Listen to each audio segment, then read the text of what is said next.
रूस यूक्रेन संकट के जिस तरह की परिस्थिति इस वक्त बनती हुई नजर आ रही है, उसके मद्देनजर प्रधानमंत्री नरेंद्र मोदी की हाई लेवल मीटिंग इस वक्त यूक्रेन के मामले पर चल रही है। बड़ी खबर के साथ इस बुलेटिन की शुरुआत हम करने जा रहे हैं। आपको बता दें, जिस तरह की परिस्थिति इस वक्त बनी हुई है, प्रधानमंत्री नरेंद्र मोदी ने यूक्रेन पर अपनी बड़ी बैठक जारी रखी हुई है। 1 घंटे से ज्यादा का समय हो चुका है।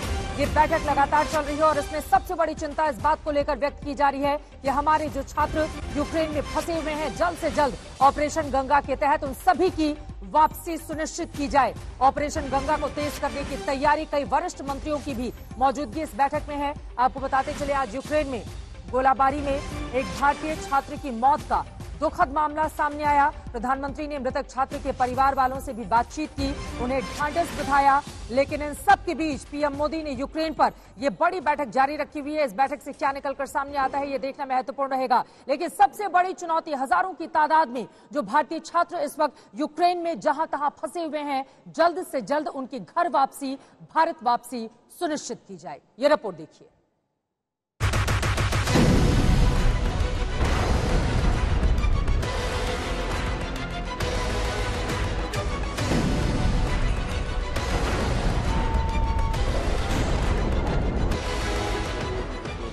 युद्ध के छठे दिन यूक्रेन के शहर शहर में रूसी बारूदों की आग बरसी।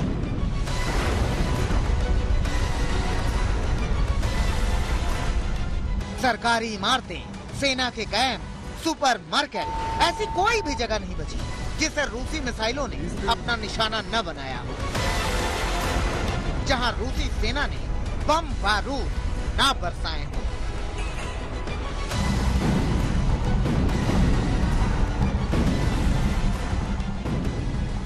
लेकिन सबसे ज्यादा धमाके यूक्रेन के दूसरे सबसे बड़े शहर खार्किव में किए गए, जहां रूसी मिसाइलें सब कुछ खाक कर देने पर आमादा थी। खार्किव में हुई इसी भारी गोलाबारी में 21 साल के भारतीय छात्र की जान गई।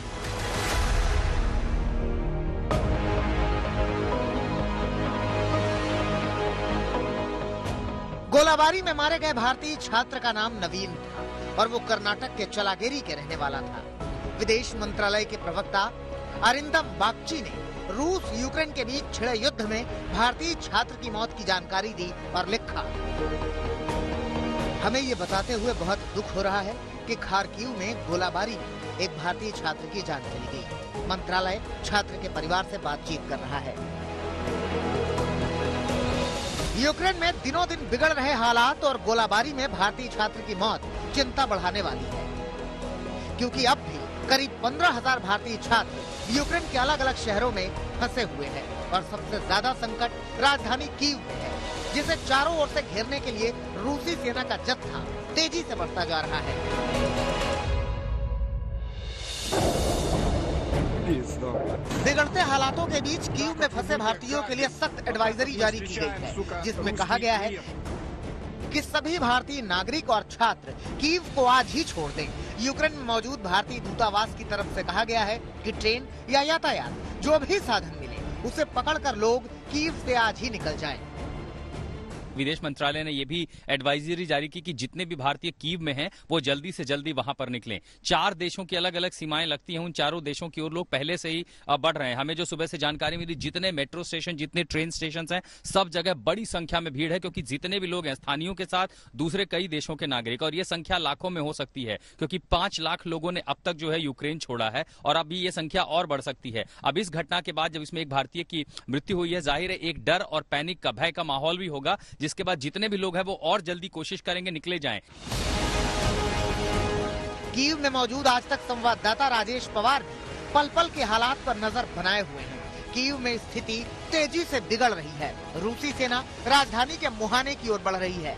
ऐसे में सुरक्षित यही होगा कि यूक्रेन में फंसे भारतीय एडवाइजरी का पालन करते हुए कैसे भी कीव से निकल जाएं। मैंने एक चीनी विद्यार्थी से बात की थी और उससे पूछा था कि क्या आप चाहेंगे यहाँ से निकलना, तो हर कोई डेस्परेट है निकलने के लिए, लेकिन उनकी सरकार इसके लिए कुछ भी नहीं कर रही है। चीन इतना बड़ा देश, इतना शक्तिशाली देश, उसकी गवर्नमेंट कुछ नहीं कर पा रही है। उसके मुकाबले भारत सरकार ने बहुत ही महान काम किया है, बहुत ही मेहनत की है इन स्टूडेंट्स को निकालने में, और कदम कदम पर समय से पहले इनको आगाह किया गया है तो मैं सिर्फ यही बोलूंगा कि ट्रेन में भीड़ हो सकती है, आपको ये भीड़ बर्दाश्त करनी पड़ेगी, लेकिन आप ट्रेन में घुस सकते हैं, कोई आपको बाहर नहीं फेंकेगा। आपको 8-10 घंटे आप सिर्फ ईस्टर्न यूक्रेन से, पूर्वी यूक्रेन से इस वक्त निकल जाएं, किसी भी हालत में आपके पास 12 घंटे हैं और आप सुरक्षित निकल सकते हैं, मैं आपको भरोसा दिला रहा हूं। भारत के कई नागरिक अब भी युद्धग्रस्त यूक्रेन में फंसे हैं। सभी की सुरक्षित वापसी के लिए भारत सरकार ऑपरेशन गंगा चला रही है और सभी की सुरक्षित वापसी के लिए वायुसेना को भी इस अभियान से जोड़ा गया है।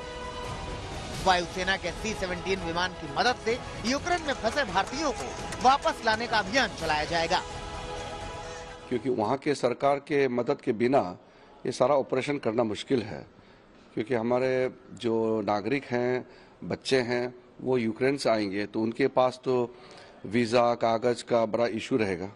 तो ये सब चीज़ों का भी कोऑर्डिनेशन करने के लिए वहाँ के सरकार का समर्थन चाहिए।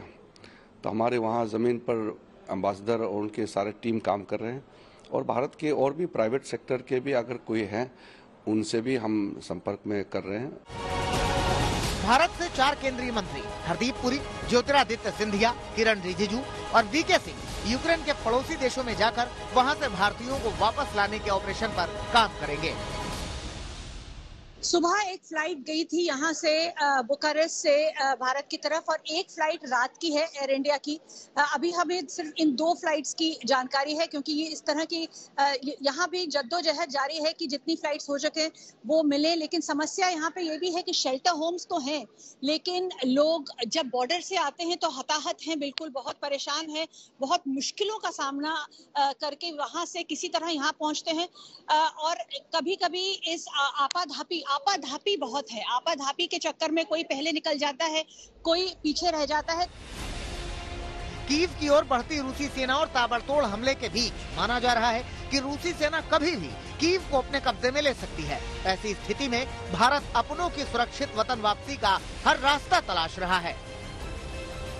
विदेश मंत्रालय ने रूस और यूक्रेन दोनों ही देशों के राजदूतों से छात्रों को सुरक्षित निकालने को लेकर बातचीत की है। उधर खार्किव की गोलीबारी में जान गंवाने वाले नवीन का परिवार दुख में डूबा हुआ है और यूक्रेन में फंसे छात्रों के परिवार वाले चिंता में हैं। हंगरी के बुडापेस्ट से आशुतोष मिश्रा, पोलैंड से आभा बकाया, रोमानिया से लवीना टंडन के साथ राजेश पवार और गौरव सावंत, कीव, यूक्रेन, आज तक। दुनिया देख रही है सबसे भयानक युद्ध। आज की रात काफी ज्यादा भारी पड़ने वाली है। अगले ही पल क्या हो किसी को कुछ भी नहीं पता। इन सब के बीच बयानबाजी का दौर जारी है और इस वक्त की बड़ी खबर आपको दे दें, यूक्रेन के राष्ट्रपति जेलेंस्की की ओर से बड़ा बयान सामने आया है। उन्होंने रूस को आतंकी देश घोषित करने की मांग की है। आपको बताते चले, आज ही यूरोपियन यूनियन को जब वो वर्चुअली संबोधित कर रहे थे उस समय भी उनकी ओर से रूस के खिलाफ तमाम बातें कही गई और किस तरह से यूक्रेन में भारी तबाही लेकर आया है रूस, उसका भी जिक्र किया गया। बड़ी खबर इस वक्त की आपको दे दे, आतंकी देश घोषित हो रूस, ये मांग की गई है यूक्रेन के राष्ट्रपति जेलेंस्की की ओर से। रूस को आतंकी देश घोषित किया जाए, ये बड़ी मांग उनकी ओर से की गई है। आज 6वां दिन है रूस और यूक्रेन में इस संघर्ष का और संघर्ष के 6वें दिन जंग के बीच यूक्रेन की ये बड़ी मांग है, आतंकी देश घोषित किया जाए। जिस तरह का बड़ा युद्ध अपराध करने की कोशिश की गई है रूस की ओर से। इन सब के बीच आपको बताते चले, दुनिया 2 ध्रुवों में 2 गुटों में बंटी हुई नजर आ रही है। एक तरफ रूस खड़ा है, वहीं दूसरी तरफ यूक्रेन खड़ा है, यूरोपियन यूनियन। आपको बता दें, राजेश पवार इस वक्त हमारे सहयोगी जुड़ चुके हैं ज्यादा जानकारी के साथ। सीधे कीव से इस वक्त हमारे साथ मौजूद है राजेश। लगातार जब से आप कीव में मौजूद हैं, आसमान से सायरन की आवाज आ रही है, लोगों को डराने के लिए वो काफी है। बंकर्स में लोग छिप जाएं, जितने भी लोग कीव में इस वक्त छिपे मौजूद हैं, या फिर बाहर चले जाएं। लगातार इस तरह की कोशिश और अलर्ट जारी किया जा रहा है। इस सब के बीच प्रेसिडेंट जेलेंस्की का ये बयान कि रूस को आतंकवादी देश घोषित किया जाए,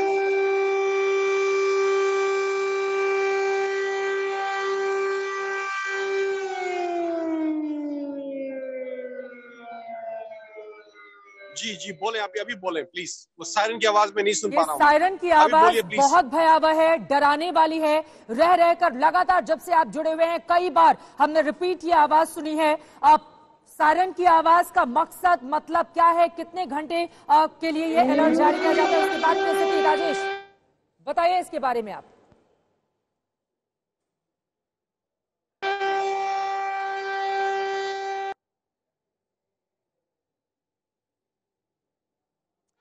राजेश, हम लोग आपको सुन पा रहे हैं, सायरन की आवाज जो लगातार आसमान से सामने आ रही है वो भी सुन रहे हैं। इन सब के बीच राष्ट्रपति जेलेंस्की ने रूस के लिए आतंकी देश घोषित हो ये मांग की है। और क्या जानकारी देंगे, अभी की स्थिति क्या बनी हुई है?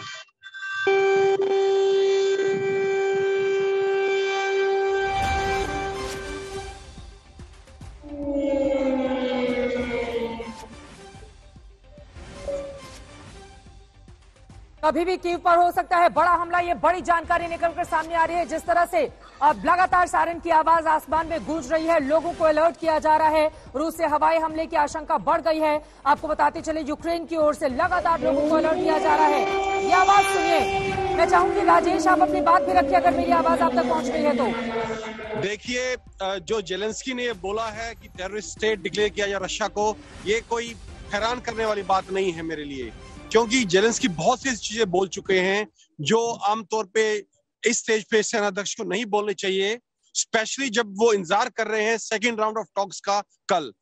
तो ये एक साफ इंडिकेशन है कि जो दूसरा राउंड होने वाला बातचीत का वो भी पहले राउंड की तरह फेल होगा और इसका कोई निष्कर्ष नहीं निकलेगा। जेलेंस्की ने एक और अपील की है कि फॉरेन लोग जो हैं, दूसरे विदेशों के लोग हैं, वो यूक्रेन में लड़ने के लिए आए, यूक्रेन के लिए। तो इस तरह की जो उन्होंने डिक्लेरेशंस की हैं, ये अपने आप में बड़ी अनयूजुअल है, नॉर्मल नहीं है और इनकी बहुत इम्प्लीकेशंस हैं। देखिए, बहुत से जहाज अभी और नए जो है एयरक्राफ्ट्स यूक्रेन को यूरोपियन यूनियन सप्लाई करने का फैसला किया है। कल ये भी हो सकता है कि ये जहाज अमेरिकन पायलट है, यूरोपियन पायलट उड़ा रहे हों, जबकि उनके ऊपर निशान यूक्रेन का हो। अगर ऐसा कुछ होता है तो रूस इस चीज को डायरेक्ट नेटो का इन्वॉल्वमेंट मानेगा पूरे कॉन्फ्लिक्ट में, और ये इस कॉन्फ्लिक्ट को बढ़ा सकता है और इसको नेटो वर्सेस रशिया कर सकता है, जो इन दोनों ब्लॉक्स के लिए और पूरी दुनिया के लिए बहुत भयावह हो सकता है। Over to you. यूरोपीय संसद ने यूरोपीय संघ में शामिल होने की यूक्रेन की बात मान ली है, इसको लेकर आज वोटिंग भी होगी। ऐसी स्थिति में क्या आपको लग रहा है कि आज की रात काफी ज्यादा, क्योंकि रूस लगातार इस स्थिति पर नजर बनाए रखे हुए है कि आखिर वो कौन कौन से मुल्क हैं जो खुले तौर पर यूक्रेन को समर्थन दे रहे हैं, तो क्या आज रात कोई बड़ा फैसला लेते हुए जिस तरह से हवाई हमले का अलर्ट जारी किया जा रहा है, क्या स्थिति आज कीव पर काफी ज्यादा भारी हो सकती है? राजेश, देखिए, यूरोपियन यूनियन एक इकोनॉमिक यूनियन है, वो मिलिट्री यूनियन नहीं है। नेटो जो है वो मिलिट्री यूनियन है। रूस को इसमें कोई आपत्ति नहीं है कि यूक्रेन यूरोपियन यूनियन का हिस्सा बन जाए। इनफैक्ट वो ऑलरेडी एसोसिएट मेंबर था अभी तक, और ये प्रोसेस चल रही थी कि अगले कुछ साल में, 8-10 साल में परमानेंट मेंबर यूरोपियन यूनियन का बन जाएगा। रूस को इससे कोई आपत्ति नहीं है। रूस को आपत्ति है मिलिट्री अलायंस से जो नेटो है। नेटो एक मिलिट्री अलायंस है और रूस नहीं चाहता कि यूक्रेन उसका हिस्सा बने। इसका आज की लड़ाई पे कोई खास फर्क नहीं पड़ेगा, लेकिन जो लड़ाई मेन इन्वेजन कीव का होना था, जो रूसी फौजों का एक इन्वेजन होना है कीव पे जो इमिनेंट है, वो मैं सोच रहा था कि शायद 48 आवर्स के बाद में होगा, 48 घंटे के बाद, क्योंकि कल दूसरी राउंड है बातचीत का।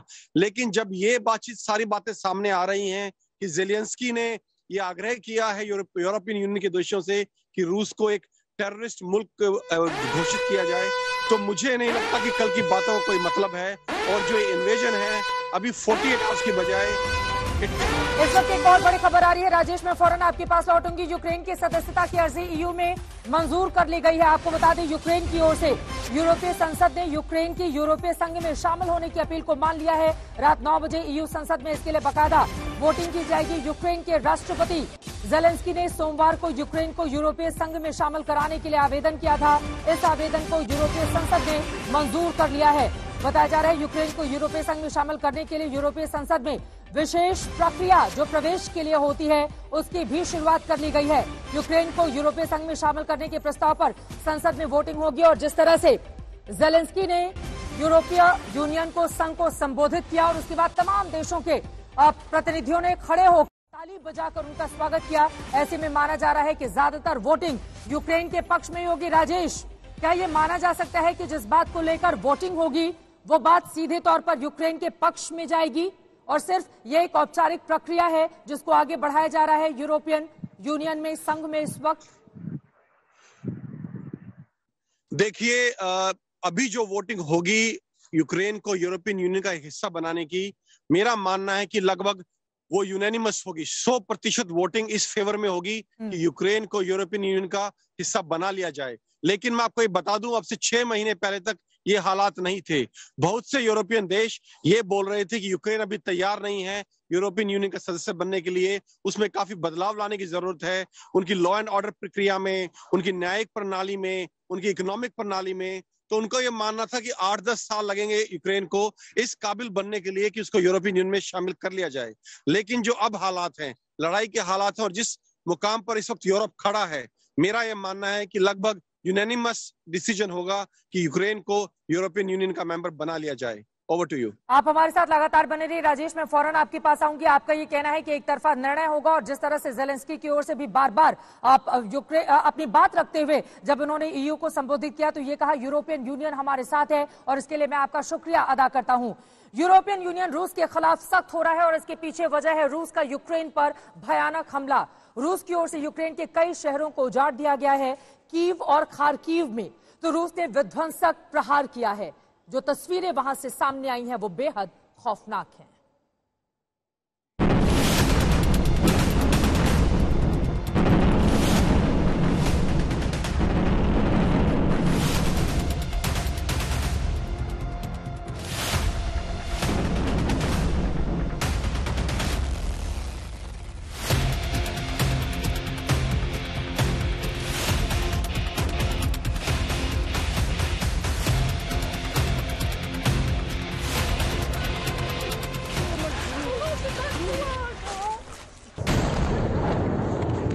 युद्ध में कहां बचती हैं उम्मीदें? युद्ध में कहां बचती हैं संभावनाएं? कहां बचती है मानवीयता? युद्ध मृत्यु का दूसरा नाम है। जो लड़ते हैं वो भी मर जाते हैं, जो नहीं लड़ते वो भी मारे जाते हैं। युद्ध के बाद बचती हैं चीत्कारें।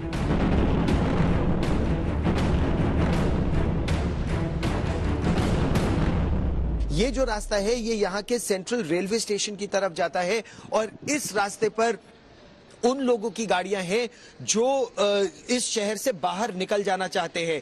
बॉम्ब सायरन्स और एयर रेड्स और धमाकों के बीच लोग निकल जाने का प्रयास कर रहे हैं। खासतौर पर जब खबरें ये आ रही हैं कि लगभग 64 किलोमीटर लंबा रूस की सेना का एक काफिला बढ़ता जा रहा है उत्तर दिशा की तरफ से राजधानी कीव की ओर। दक्षिण दिशा की ओर से भी आक्रमण भी हो रहा है, शहरों पर घेराबंदी भी हो रही है, और कुछ टुकड़ियां आगे बढ़ रही हैं कीव की ओर। तो लगभग हर तरफ से कीव को घेरने की तैयारी जो रूस की सेना की है, उससे बचने के लिए अब लोग यहां से निकल जाना चाहते हैं। यहां लगभग हर गाड़ी में आप देखेंगे एक नीले और पीले रंग का स्टिकर लगाया गया है।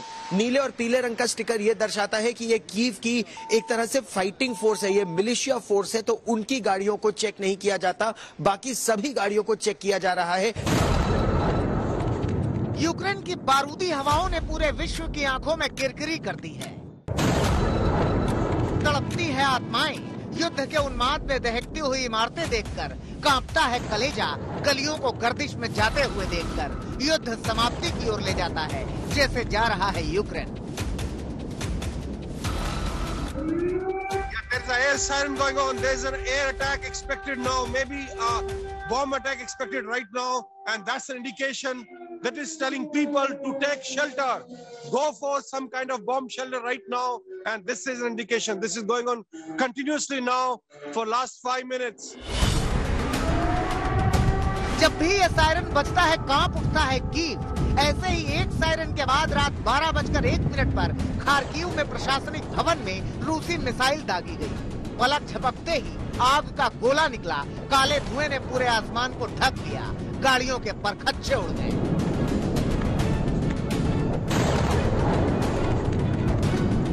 ये कीव के इनानकीव इलाके की तस्वीरें हैं। सीसीटीवी तस्वीरों को देखिए, एक बिल्डिंग पर धमाका होता नजर आ रहा है। छठे दिन रूस की ओर से कीव पर लगातार बम बरसाए जा रहे हैं। रूसी सैनिकों का जत्था कीव से चंद किलोमीटर दूर ही है। पूरे यूक्रेन में ऐसी ही दहशत की तस्वीरें दिखती हैं। यूक्रेन के बर्डियांस्क की ये तस्वीरें देखिए। यहाँ के मिलिट्री बेस को रूस ने निशाना बनाया है।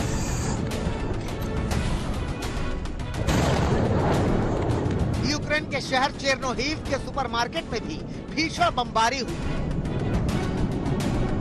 रूस ने सबसे बड़ा हमला सुमी क्षेत्र के ओख्तियारका सैनिक ठिकाने पर बोला, जिसमें यूक्रेन के कम से कम 70 सैनिक मारे गए। हमले के बाद की तस्वीरें देखिए, मलबा ही मलबा बिखरा पड़ा है, बिल्डिंग खंडहर में तब्दील हो गई है। हालांकि इस हमले के बाद यूक्रेन ने भी तीखा पलटवार करते हुए रूस के 100 टैंक और 10 बख्तरबंद गाड़ियों को तबाह करने का दावा किया है। खेरसन में भी यही हाल है। खेरसन के चारों तरफ बड़ी संख्या में रूसी फौज की गाड़ियां और सैनिक साजो सामान के साथ देखे जा रहे हैं।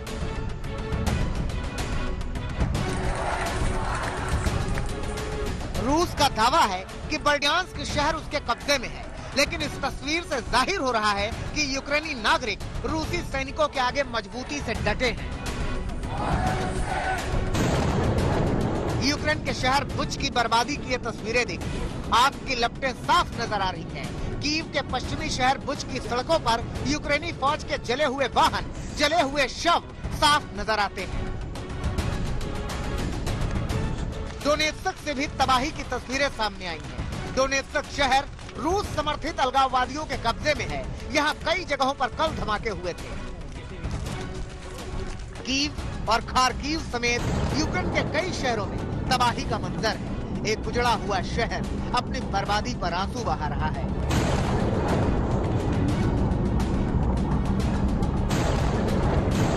गौरव सावंत के साथ राजेश पवार, कीव आज तक। लगातार हालात वहां पर बिगड़ते हुए चले जा रहे हैं। आज की रात कीव और खारकीव के लिए काफी ज्यादा तमाम तरह की आशंकाओं को अपने साथ लिए खड़े हैं। इन सबके बीच एक बड़ी खबर आपको दे दें। आपको बताते चले, हिंदुस्तान का सबसे बड़ा कंसर्न इस वक्त ये है कि कीव में जो हिंदुस्तान के छात्र फंसे हुए हैं उनको जल्द से जल्द वापस लेकर आया जाए।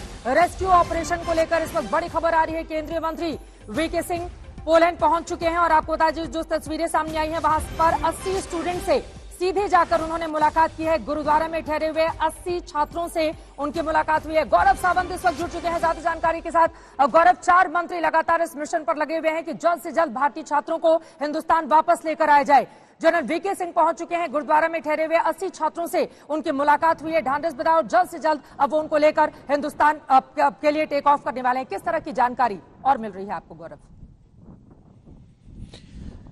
देखिए, भारत सरकार का प्रयास यह है कि सीमाओं पर जिन बच्चों को सबसे ज्यादा समस्या हो रही है उस समस्या पर उसका समस्या का समाधान करने का प्रयास करे। जब 4 केंद्रीय मंत्री बॉर्डर्स पर होंगे तो जो भी डिप्लोमेटिक प्रेशर उन देशों पर माउंट किया जा सकता है उसे माउंट करने की कोशिश किया जाएगा। वो दबाव डाला जाएगा कि भारतीय बच्चों को जल्दी निकालो। हो ऐसा रहा है कि एक तरह से भारत पर दबाव बनाने के लिए कि भारत यूक्रेन पर एक और रुख अख्तियार करे, हमारे बच्चों को थोड़ा डीले करके छोड़ा जा रहा है, ऐसा बच्चों का कहना है, उनके परिजनों का कहना है। तो जब 4 केंद्रीय मंत्री अलग अलग सीमाओं पर होते हैं तो ये भारत उन पर दबाव डाल रहा है कि आप हमारे बच्चों को जल्दी जल्दी छोड़िए। यही हमारे साथ केंद्रीय मंत्री general VK Singh phone line पर जुड़ चुके हैं। साहब, की तस्वीरें लगातार हम देख पा रहे हैं, किस तरह से आप लोगों से वहां पर मुलाकात कर रहे हैं, मुखातिब हो रहे हैं। कितने बच्चों से आपकी मुलाकात हो गई है? ये लोग कब हिंदुस्तान वापस आएंगे? किस तरह की और जानकारी देंगे आप हमें? चित्रा जी, सबसे पहले तो ये है कि व्हाट्सएप में उतरने के बाद मैंने पता किया कि कुछ हमारे जो बच्चे जो बॉर्डर पार करके आए हैं वो कुछ जगह पर रुके हुए हैं। तो उसमें एक गुरुद्वारे के अंदर मैं गया देखने के लिए कि वहाँ पर किस तरीके से उन बच्चों को रखा गया। बच्चों से बातचीत भी की और बच्चों का आत्मबल भी बढ़ाया। साथ में उनसे एक इस चीज की रिक्वेस्ट की कि उनके पास जो उनके दोस्तों के, उनके जानकारों के जो नंबर हैं उनके ऊपर वो बात करके उनको बताएं कि किस तरीके से कहाँ पर आना है, ताकि हम उनको लाने के अंदर हमें आसानी हो। और अभी हम बॉर्डर के लिए निकल रहे हैं और वहाँ पर जाकर जो स्थिति है उसका जायजा लेकर कैसे उसको और तेज किया जा सकता है उसके ऊपर कार्रवाई चल रही है। आप पोलैंड से इस वक्त हमारे साथ फोन लाइन पर जुड़े हुए हैं। पूरा देश आपको सुन रहा है। बहुत सारे ऐसे माँ बाप जिनके बच्चे वहां पर फंसे हुए हैं, उन्हें आप किस तरह का भरोसा देना चाहेंगे? और पोलैंड में कुल कितने छात्र हैं? क्या इस बारे में कोई आंकड़ा है आपके पास? देखिए, पोलैंड के अंदर तकरीबन 500 बच्चे निकले थे, जिसमें से 200 बच्चे जो हैं वो अभी तैयारी कर रहे हैं जब हमारा एयरक्राफ्ट लैंड करेगा उससे निकलने के लिए हम कोशिश कर रहे हैं कि और बच्चों को जल्दी से जल्दी वहां पर पहुंचाया जाए, जहां से कि आज और कल जितने ज्यादा हो सकते हैं हम उनको निकाल सकें। कुछ बच्चे यूरोप के अंदर रहना पसंद कर रहे हैं अपने सगे संबंधियों के साथ, तो वो सेफ हैं, क्योंकि एक बार पोलैंड में आने के बाद उसके बाद उनके पास इस चीज का चॉइस है कि वो वापस हिंदुस्तान जाना चाहते हैं या यहाँ पर कुछ देर इंतजार करना चाहते हैं अपने सगे संबंधियों के साथ। तो अभी आप बॉर्डर एरिया की तरफ निकल रहे हैं। मैं एक संदेश जो कि सब माता पिताओं को और अभिभावकों को देना चाहूंगा कि भारत सरकार प्रधानमंत्री मोदी जी के नीचे पूरे तरीके से इस काम पर लगी हुई है कि हमारे बच्चों को वहां से निकाला जाए और हर भारतीय को सुरक्षित निकालकर यूक्रेन से ले आया जाए। पूरा देश भी आपसे यही उम्मीद कर रहा है। फिलहाल के लिए आपका बहुत शुक्रिया। मुझे पता है कि की वहां पर जो दिनचर्या है वो बेहद व्यस्तम है, क्योंकि तमाम छात्र हैं जो आपका बेसब्री से इंतजार कर रहे थे। केंद्रीय मंत्री जनरल वीके सिंह को आप सुन रहे थे, जिनकी ओर से बड़ी जानकारी दी गई है। जो छात्र इस वक्त पोलैंड में मौजूद हैं, जल्द से जल्द उनकी घर वापसी होगी, इसको सुनिश्चित करने के लिए। और इस वक्त एक बड़ी खबर आ रही है, रूस पर जर्मनी का अब तक का सबसे बड़ा बयान सामने आया है। रूस पर जर्मनी की ओर से बड़ा बयान सामने आया है, यूक्रेन से तुरंत सेना हटाए पुतिन। लेकिन क्या पुतिन ऐसा करेंगे? जर्मनी की ओर से यह मांग की गई है। जर्मनी ने रूस पर प्रतिबंध लगाने की भी चेतावनी दी है। जर्मनी की ओर से सीधे तौर पर रूस पर बैन लगाने की चेतावनी दी गई है और अब तक का ये सबसे बड़ा बयान जर्मनी का माना जाएगा, क्योंकि अब तक खुले तौर पर किसी भी एक पर्टिकुलर देश की ओर से इस तरह की सीधी बात नहीं की गई थी। जब सीधे यूक्रेन से तुरंत सेना हटाए पुतिन, ये जर्मनी ने कहा है, राष्ट्रपति को सीधे संबोधित करते हुए। आशुतोष इस वक्त हमारे संवाददाता जुड़ चुके हैं। आशुतोष, रूस पर जर्मनी का अब तक का ये सबसे बड़ा बयान सामने आया है, इसको किस तरह से लिया जाए? और साथ ही आप जहां पर मौजूद हैं वहां पर छात्रों को निकालने की कार्रवाई के तहत भी तमाम मंत्री भी पहुंच रहे हैं, इसको लेकर किस तरह की और जानकारी देंगे हमारे दर्शकों को? आशुतोष। चित्रा, ईयू संघ के जितने भी देश हैं, लगभग हर किसी ने अपनी ओर से रूस पर प्रतिबंध लगाया है। और आर्थिक प्रतिबंध के साथ साथ अब चूंकि एक अहम बात यह भी है कि यूक्रेन को ईयू की सदस्यता दी जाए, तो क्या वो सदस्यता आर्थिक ढांचे से हटकर सैन्य ताकत देने की भी होगी, इस पर नजर रहेगी। जहां तक इवैक्यूएशन का सवाल है, मैं बुदापेस्ट में जिस जगह पर हूं, ऐसे कई सारे हॉस्टल हैं, कई सारे कैंप हैं जहां बड़ी संख्या में यूक्रेन से आए छात्रों को रखा गया है। आपने देखा वीके सिंह पोलैंड पहुंच चुके हैं। हरदीप पुरी जो है केंद्रीय मंत्री, वो लगभग 3 से 3.5 घंटे में पहुंच कल उन्हें भी बॉर्डर का जो बॉर्डर इलाके हैं वहां पर जाएंगे जायजा लेने के लिए। लेकिन आपको तस्वीर में सीधे यहां पर दिखाता हूं कि कितनी बड़ी संख्या में आज हमें जो जानकारी मिली कि लगभग 2 बसें यहां से भेजी जाएंगी, 2 फ्लाइट जो है भेजी जाएंगी भर करके। और ये तमाम सारे छात्र अलग अलग सीमा इलाकों से लेकर के, आप इनकी संख्या देख करके अंदाजा लगा सकती हैं कि आखिर क्या हाल रहा होगा और कैसे ये बच्चे सैकड़ों मील का सफर तय करके यहां पर पहुंचे हैं। खाने पीने की व्यवस्था यहां की गई है और यहां से चूंकि एक हॉस्टल में जगह कम पड़ सकती है, ऐसे में इन तमाम छात्रों को दूसरी अलग अलग बसों में ले जाया जा रहा है और दूसरे इलाकों पर रखा जा रहा है, क्योंकि जो फ्लाइट है उसकी व्यवस्था की गई है। और अतिरिक्त कल एक फ्लाइट सुबह 5 बजे जो स्थानीय समय है यहां से निकलेगी। आज 2 जहाज निकलने वाले हैं, लगभग 600 छात्रों को आज भेजा जाएगा। तो जो इवैक्यूएशन है वो बढ़ाया जाएगा। लेकिन चिंता दरअसल अब इस बात की है, जो हमने बात की सूत्रों से, वो ये कि एक तो अभी तक 6 छात्र थे, कोई पोलैंड जाने की कोशिश कर रहा था, रोमेनिया जाने की कोशिश कर रहे थे। हंगरी का जो रास्ता है वो सबसे सुविधाजनक है, क्योंकि यहां पर आसानी से वो इस पार आ पा रहे हैं। लेकिन जो दिशा निर्देश जारी किए गए हैं खासकर कीव को खाली करने की, उसने एक पैनिक सेंस ट्रिगर कर दिया। यहाँ के जो छात्र हैं वो यूक्रेनी अपने दोस्तों से बात कर रहे हैं जो वहां पर रुके हुए हैं, उस पैनिक के चलते अब हर कोई भागने की कोशिश कर रहा है। तो क्या वहां पर्याप्त मात्रा में ऐसी ट्रेनें हैं जो इन्हें सीमावर्ती इलाकों तक छोड़ दें, क्योंकि एक लंबा शहर है, घंटों का सफर तय करने के बाद उन्हें यहां पहुंचना है, फिर ट्रेन से वो शहरों की ओर जो कैपिटल है बुदापेस्ट वहां पर पहुंचेंगे। तो यानी आगे से, आज से अगर ये कहें कि अब ये चुनौती दोगुनी होने वाली है। दूसरी सबसे बड़ी समस्या ये कि आपको ये तो लगभग, मैं लौट रही हूँ आशुतोष आपके पास। आपने कहा हरदीप पुरी वहां पर पहुंचने वाले हैं 3 घंटे के बाद। इन सबके बीच रूस और यूक्रेन के बीच एक बार फिर से दूसरे राउंड की कल होगी बातचीत। एक तरफ जंग जारी है तो वहीं दूसरी तरफ आपको बता दें कूटनीतिक मोर्चे पर भी आप दोनों के बीच का कोई रास्ता निकल जाए, इसकी कोशिशें की जा रही हैं। रूसी मीडिया के हवाले से यह खबर निकलकर सामने आई है, रूस और यूक्रेन के बीच एक बार फिर से बातचीत होगी। कल दूसरे राउंड की ये बातचीत होगी। दूसरे राउंड की बातचीत में क्या कुछ निकलकर सामने आएगा, ये सवाल अपने आप में बना हुआ है, इसलिए क्योंकि एक तरफ हवाई हमले का खतरा बना हुआ है कीव पर, खार्किव पर, तो वहीं दूसरी तरफ रूस लगातार धमकी दे रहा है, जबकि तमाम दूसरे पश्चिमी देश भी उस पर बैन लगाने की बात कर रहे हैं। लवीना टंडन मेरी सहयोगी इस वक्त जुड़ चुकी हैं। लवीना, आप जहां पर मौजूद हैं वहां पर भी छात्रों की बड़ी तादाद है। अभी की क्या स्थिति है, क्योंकि हिंदुस्तान का सबसे बड़ा कंसर्न यही है। आज जिस तरह से हमारे देश के एक छात्र की जान गई है, उससे पूरा देश शोकाकुल है। वहां से छात्रों को जल्द से जल्द वापस लेकर आया जाए, इसके लिए व्यवस्थाएं की गई हैं। आप क्या देख रही हैं अपने आसपास? बहुत सारे छात्र, अनगिनत छात्र जो हर जगह से किसी तरह यहाँ पहुंच रहे हैं। लेकिन जानकारी हम आपको ये दे दें कि एक तो रात की फ्लाइट जाएगी यहाँ एयर इंडिया की, और ऐसी जानकारी आ रही है कि देर रात की, यानी करीब 2:45 रात को या कल सुबह मान लीजिए, तब भी एक एयर इंडिया की फ्लाइट जाएगी। तो आप समझ लीजिए अगर 240 बच्चे भी एक फ्लाइट में जाते हैं तो भी जिस तादाद में बच्चे यहाँ मौजूद हैं, किसी तरह भी फ्लाइट उनको अकोमोडेट नहीं कर सकती जब तक कि फ्लाइट्स का नंबर बढ़ाया ना जाए। और शायद ये सवाल सबसे पहला ज्योतिरादित्य सिंधिया के सामने आएगा जब वो यहाँ पहुंचेंगे। ऐसी आशा है कि वो कल या परसों पहुंचेंगे। दूसरी एक बात आपको और बता दें कि जानकारी सही तरीके से आए और जानकारी का एक माध्यम हो, ये भी बहुत जरूरी है। बच्चे इसके अपने दोस्त के बारे में, अपने साथी की मौत के बारे में सुनकर बहुत ही शोकाकुल तो है ही, पर बहुत परेशान और डरे हुए भी हैं, और इसीलिए बार बार यहाँ एयरपोर्ट पर आ रहे हैं। और शेल्टर होम में भी रहने के लिए अब उनकी परेशानी हो रही है कि हम क्यों नहीं वहां से जा पा रहे हैं। लगातार कोशिशें की जा रही हैं, इसीलिए वायुसेना की मदद ली जा रही है। बड़े बड़े मंत्री वहां पर पहुंचे हुए हैं। सबके बीच एक बड़ी खबर जो निकलकर सामने आ रही है। लबीना, एक और खबर आ रही है, जल्दी से उसका रुख करते हुए मैं फौरन आपके पास आऊंगी।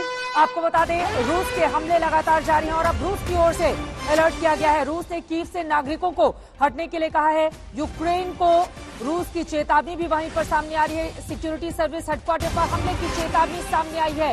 अपने आप में स्थिति आज रात की क्या बनेगी, ये बड़ा सवाल है। कीव में है सिक्योरिटी सर्विस हेडक्वार्टर, उसको लेकर बड़ी जानकारी निकलकर सामने आ रही है कि उस पर हमला कर सकता है रूस। सिक्योरिटी सर्विस हेडक्वार्टर, उस पर हमला किया जा सकता है रूस की ओर से। ये बड़ी खबर, खतरनाक हथियार से हमले की चेतावनी इस वक्त जारी की गई है। और यकीनन जिस तरह की स्थिति बनी हुई है और रूस का जो मूड दिखाई दे रहा है, आपको ये भी बताते चले कि उसके पास जिस तरह के आधुनिक हथियार और बॉम्ब हैं, उसने स्थिति को और ज्यादा बिगाड़ने की ओर दुनिया के तमाम मुल्कों को अंदेशे में डाल दिया है। यूक्रेन को रूस की सबसे बड़ी चेतावनी इन सबके बीच सामने आई है। सिक्योरिटी सर्विस हेडक्वार्टर पर हमले की चेतावनी। जल्दी से आशुतोष का रुख कर लेते हैं। आशुतोष मिश्रा हमारे साथ बने। आशुतोष, ये जो खबर सामने आई है, रूस ने कीव से नागरिकों को हटने के लिए कहा है, तो वहीं दूसरी तरफ आपको बताते चले खतरनाक हथियार से हमले की चेतावनी भी सामने आई है। क्या होगा, किस तरह की स्थिति बनी हुई है? डर और दहशत के बीच जीने के लिए मजबूर हैं लोग। आप ये समझिए कि एक तरफ वो धमकी, एक तरफ अगर ये धमकी आ रही है कि न्यूक्लियर हथियारों का प्रयोग होगा, और दूसरी तरफ अगर ये हमने देख चुका कि वो वैक्यूम बम का प्रयोग पहले ही कर चुका है, और वो सबसे ज्यादा घातक है, जिसकी निंदा तमाम जो यूरोपीय संघ के देश हैं वो कर रहे हैं। और अगर ये चेतावनी रूस देता है कि अब कीव में जो नागरिक हैं वो शहर खाली कर दें, आप इससे ये अंदाजा लगाइए कि वहां जो लगभग 2 मिलियन की आबादी है, अब वो कहां जाएगी। खार्किव से पहले ही तमाम सारे लोग जो है पश्चिम की ओर भाग रहे हैं। कीव में अभी भी रेजिस्टेंस के तौर पर स्थानीय लोगों ने हथियार उठाए जो वहां की फौज के साथ रूस का मुकाबला कर रहे हैं। तो अब कीव के साथ साथ ये जो मध्य और पूर्व का पूरा यूक्रेन है, वो कोशिश करेंगे पीछे की तरफ हटने के लिए। हालांकि पहले ही ये जो एक्सोडस है बड़ी संख्या में, खासकर महिलाएं और बच्चे सबसे ज्यादा प्रभावित, लेकिन इस धमकी का असर जाहिर है नागरिकों पर होगा। और पहले ही जो हम तस्वीरें देख रहे हैं कि वहां से निकलने वाली जितनी ट्रेनें हैं, बसें हैं, उन पर दबाव इतना ज्यादा, वहां इतने सारे लोग हैं कि जितने ट्रांसपोर्टेशन मीडियम है उन सब की संख्या कम पड़ गई है। और अब अगर ये चेतावनी जैसे ही जनता तक पहुंचती है, आप ये समझ सकते हैं कि अगले 6 घंटों के भीतर वहां की स्थिति बार बार इस तरह का अंदेशा भी आशुतोष जताया जा रहा है कि फादर ऑफ ऑल बम, इसका इस्तेमाल किया जा सकता है रूस की ओर से। पुतिन अपनी बात को सही ठहराने के लिए युद्ध के तमाम नियमों को जिस तरह से वो बदलते हुए चले जा रहे हैं, अगर इस तरह की स्थिति बनती है और ये निर्णय रूस की ओर से लिया जाता है यूक्रेन के खिलाफ, तो फिर स्थिति कितनी ज्यादा भयावह होगी आशुतोष। एक और बड़ी खबर आ रही है, मैं फौरन लौट रही हूँ, सवाल का जवाब मैं आपसे लूंगी, लेकिन एक और बड़ी खबर आ रही है। हालात लगातार खराब होते हुए चले जा रहे हैं। सबके बीच यूरोप का भविष्य दांव पर है, ये कहा है यूरोपियन यूनियन ने। यूक्रेन पर रूसी हमला यूरोप का एक सच है। यूरोपियन यूनियन की ओर से ये बड़ी बातें कही गई हैं और यकीनन यूरोपियन यूनियन ने जिस तरह से बैन लगाने की बात कही है रूस के खिलाफ और साथ ही सदस्यता देने की बात कही है यूक्रेन को, वो अपने आप में काफी ज्यादा इंपॉर्टेंट हो जाता है। यूरोप का भविष्य दांव पर है।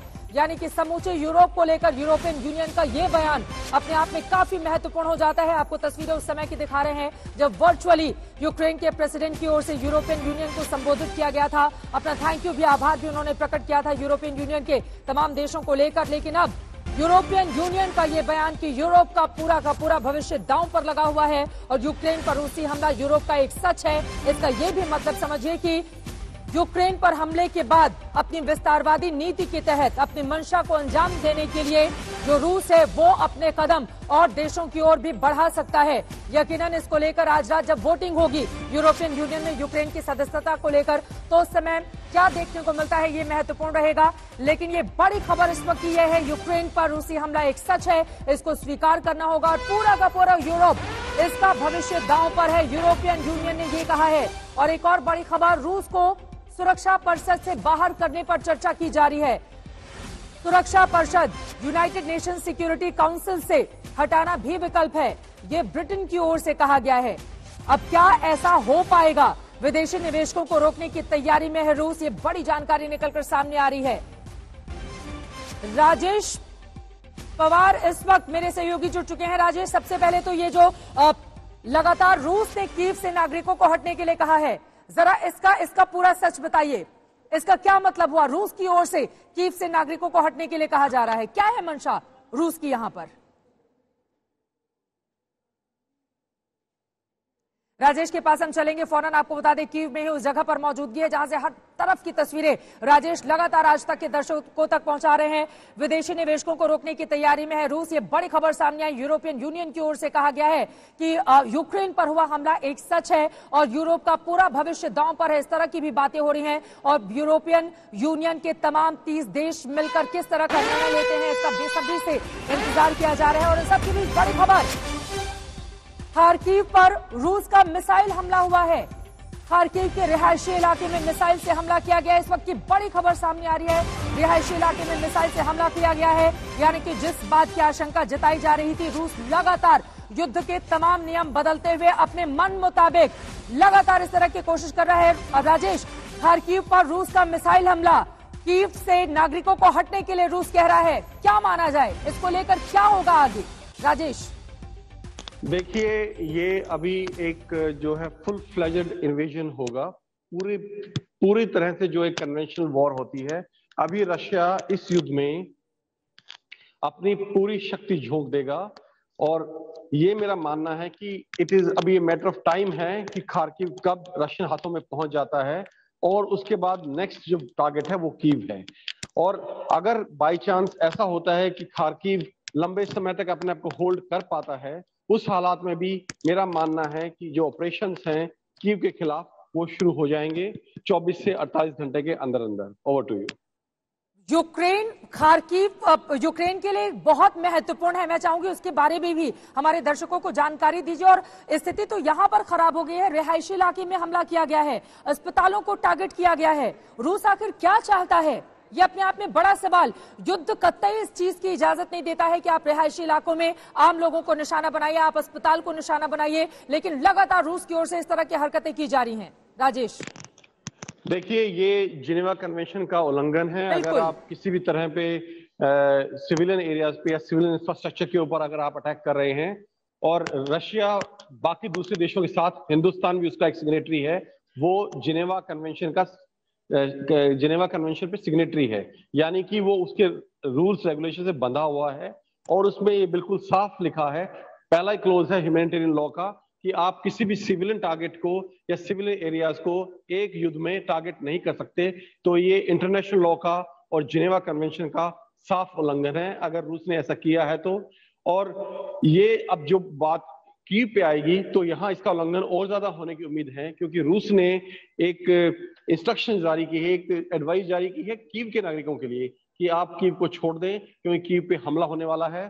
और मेरे सामने अभी यहाँ मिलिट्री की एक प्लेटून लगी है जो ऑब्स्टेकल्स लगा रही है फ्रीडम स्क्वायर में, एंटी टैंक ऑब्स्टेकल्स। और उससे कुछ दूर मेरे बिल्कुल करीब पुलिस वाले खड़े हैं। जैसे बाहर गया लाइव के लिए, पुलिस वालों ने मुझे एक दूसरे में चिल्लाने लगे, उन्हें लगा कि मैं रिकॉर्ड कर रहा हूं जबकि मैं लाइव हो रहा था उस पर, क्योंकि बिल्कुल सामने जो मैं देख सकता हूं अभी, कोशिश करूंगा बात खत्म करने में आपको दिखाने के लिए, एक पूरी प्लेटून है आर्मी की और वो एंटी टैंक ऑब्स्टेकल्स लगा रहे हैं फ्रीडम स्क्वायर कीव में ना हो, फ्रीडम स्क्वायर के अंदर, और उन्होंने काफी मिट्टी डाली हुई है और लोहे के बड़े बड़े जो क्रॉसेस हैं बीच में लगाने के लिए, ताकि टैंक्स इस रोड का इस्तेमाल ना कर पाए, वो लगाए जा रहे हैं इस वक्त मेरी आंखों के सामने, मुझसे लगभग 200 मीटर दूर। ये जो कीव हेडक्वार्टर पर खतरनाक मिसाइल से हमले की बात कही जा रही है, इसको लेकर इसका क्या मतलब? मैं फौरन लौट रही हूँ, एक और बड़ी खबर सामने आ रही है, यूक्रेन को सिक्योरिटी सर्विस हेडक्वार्टर पर हमले की चेतावनी। ये अपने आप में काफी महत्वपूर्ण और अहम हो जाता है। कीव में है सिक्योरिटी सर्विस हेडक्वार्टर, कौन से खतरनाक हथियार से हमले की आशंका है राजेश? देखिए, रशिया ने अब तक जो उसका जो सबसे फेवरेट हथियार रहा है वो है प्रिसिशन गाइडेड क्रूज मिसाइल्स। जितने हमले अभी तक हुए हैं, जो प्रिसिशन स्ट्राइक्स हुए हैं रशिया के द्वारा, वो सब में क्रूज मिसाइल का इस्तेमाल किया गया है। तो मेरा ये मानना है कि वहां भी चांसेस यही हैं कि हमला क्रूज मिसाइल से ही होगा। क्रूज मिसाइल की जो पेलोड हो सकता है वो थोड़ा बड़ा हो, जिससे कि डैमेज ज्यादा होगा, पर मेरे हिसाब से ये क्रूज मिसाइल से ही हमला होगा। और मिसाइल्स के बारे में आपको एक चीज और बता दूं, जो कल कुछ विशेषज्ञ इस बारे में बात कर रहे थे, लेकिन जो पॉइंट वो उन्होंने नहीं बताया, जो कि बहुत महत्वपूर्ण है, जो लेटेस्ट टेक्नोलॉजी है मिसाइल्स की, वो है हाइपरसोनिक मिसाइल्स। और हाइपरसोनिक मिसाइल्स में ऐसा विशेषज्ञों का मानना है कि चीन और रूस अमेरिका से कहीं आगे हैं। ये चीज दर्शकों को मालूम होना चाहिए और मैं ये चाहता हूं कि मैं ये इंफॉर्मेशन शेयर करूं उनके साथ में। ऐसे बहुत सारे हथियार हैं, मिसाइलें हैं, जिसको अगर अमेरिका से आप तुलना करेंगे तो रूस कहीं ज्यादा आगे खड़ा नजर आता है। इनफैक्ट अगर परमाणु बॉम्ब की भी बात करें तो उसके पास इसकी तादाद ज्यादा है, इसीलिए स्थिति और ज्यादा भयावह हो जाती है। अब तो यूरोपियन यूनियन ने भी माना है कि यूरोप के लिए आगे आने वाला जो वक्त है वो बहुत बड़ी चुनौती लेकर सामने आएगा। यूक्रेन पर हमला एक बड़ा सच है, इसको मानना पड़ेगा। अब तो यूरोपियन यूनियन के इन बातों का क्या मतलब निकाला जाए? क्या यूक्रेन के बाद यूरोपियन यूनियन को भी ये बात समझ में आ गई है कि रूस अपनी विस्तारवादी नीति के तहत अपने पैर और पसारेगा और आगे आने वाले वक्त में कई और देशों के लिए बड़ी मुश्किलें खड़ा कर सकता है? राजेश, चलिए अपने संवाद जी अपनी बात आगे बढ़ाएं। राजेश प्लीज, आप देख पा रहे हैं मुझे? बोलिए, आप अपनी बात को आगे बढ़ाइए। मैं ये बोल रहा हूं कि देखिए, जो हाइपरसोनिक मिसाइल का मैंने उदाहरण दिया, परमाणु हथियारों में तो सबको पता है, ये नोन फैक्ट है कि रशिया के पास सबसे ज्यादा विश्व में परमाणु हथियार हैं, लेकिन हाइपरसोनिक मिसाइल। आपको रोकना पड़ा है, इस वक्त की बड़ी खबर सामने आ रही है। ईयू ने भारतीय छात्र की मौत पर दुख जाहिर किया है। यूरोपियन यूनियन की ओर से भारतीय छात्र की 21 साल के हिंदुस्तान के नवीन की जिस तरह से जान गई है, भारतीय छात्र की मौत पर दुख जाहिर किया गया है। प्रधानमंत्री नरेंद्र मोदी से ईयू काउंसिल के अध्यक्ष ने बातचीत की है और उनकी ओर से इस पूरे मामले में दुख जाहिर किया गया है। यकीनन जिस तरह की परिस्थिति दो देशों के बीच में बन रही है, उसमें जो जख्म हिंदुस्तान को लगा है, हमने एक भारतीय छात्र खोया है, इस पर अपनी संवेदना व्यक्त करने के लिए प्रधानमंत्री नरेंद्र मोदी को फोन पर बातचीत करते हुए अपना दुख जाहिर किया गया है। आपको बता दें, कीव में भारतीय छात्र की मौत हुई थी।